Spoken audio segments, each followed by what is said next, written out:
After Mayor John Tecklenburg's first State of the City address here at City Hall last night, I sat down one-on-one with Councilman Mike Seekings for a special edition of Quintin's Close-Ups. Councilman Seekings. How are you? I'm doing great. Good. Glad to be here. Thanks for having me. As always, thank you. Happy to be here. The last time we saw each other was 15 days ago. Right outside. Sounds about right. Yeah, right here at City Hall. Right after John Tecklenburg's inauguration. And at the time I was thinking, what was it like for you to see John Tecklenburg as mayor?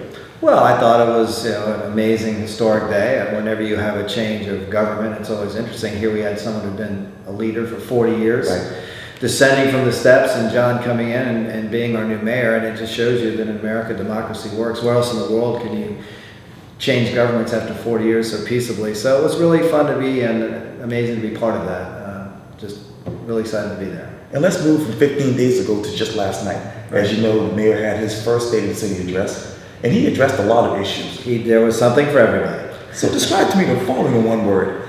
West Ashland. In focus. James and John Islands. Right behind them. Citywide livability. Essential. Affordable housing. On the top of the agenda. Economy.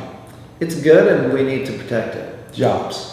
That's more complicated. I don't know there's a one-word answer to that. We've got jobs in Charleston. The question is, do we have the jobs that people need to live here? And I think we need to really look at that. So jobs need to be a focus. Public safety.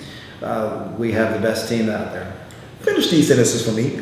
Carter will be a leader in public transportation and transportation reform in the Low Country for the next 10 years and beyond. I-526 and I-26 should. I-26 alt is a must. I-526 is something that we're going to be debating for a long time, and while we're doing that, we actually need to go do some things that will relieve traffic. Tent City shouldn't happen. Well, Tent City, again, is a complicated issue that we need to make sure we get together with the DOT, with the county, with the city, and address the issues that are represented by the people who live in Tent City. One of the things I don't like about the term Tent City is it talks about objects, not people. And there are people in those tents. And I want to make sure that we address the issues that confront those people every day rather than lump them all in one term, tent city, which I just think is an unfortunate term and happening. When I was looking at the State of the City address online, as I told you, I was at the library working on Kay Coon's interview, so I couldn't be here. But I noticed that he didn't really address a couple of things. Mother Emanuel, Sergeant Jasper. Tell me, when you sit here and you think about what happened last night, what else did he not address in your mind? Well, I mean, we've sort of last night, Mayor Tecklenburg has been on the job for 15 days. We've shifted in 15 days from election season to governing season. And I think it was his roadmap to where he wants to go in the next 4 years. Will we have all of those initiatives in place in 4 years? No. Will some be started? Sure. Will some be completed? Sure. And there's always other things you can talk about. I think it was a broad brush stroke. I think we're going to have to really look at some details. Once you get past public safety, and we work hard on that every day, the transportation end of things is just vital because it goes to livability, it goes to the economy, it goes to city services. Those were the major items that Mayor Tecklenburg talked about last night. So, I'd like to see some more details, and we'll get to those details.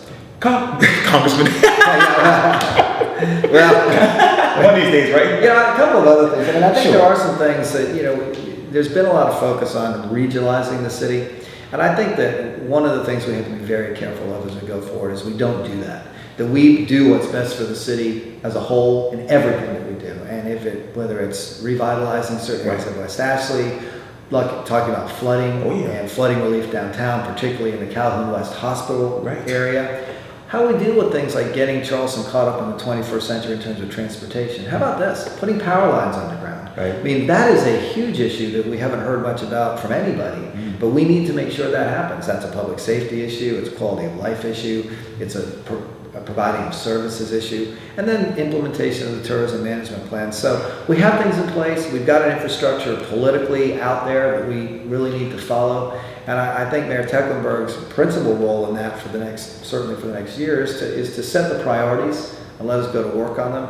And once public safety is at a place we need it to be, livability is absolutely right behind it, and that's transportation for now. I think transportation is a big issue. And this whole notion of I-526, I've said it to you before and I say it again, I think that right now I-526 is code, not a road. I mean, it's not going to be built anytime in the near future, no matter what happens. But we can't wait just for that. There are many other things that we should be doing with monies that are available now, rather than a very expensive road project that is contentious, that is uncertain, that is unfunded, and may never be built. So I really hope that we can turn the debate into a regional transportation conversation about what we do with our roads that exist, what we need to do about adding roads, and then what we need to do about providing accessible, affordable, reliable public transportation for people along all those corridors, so we take some stresses off. And that's the Alt I-526 study, Alt 26 study. Right.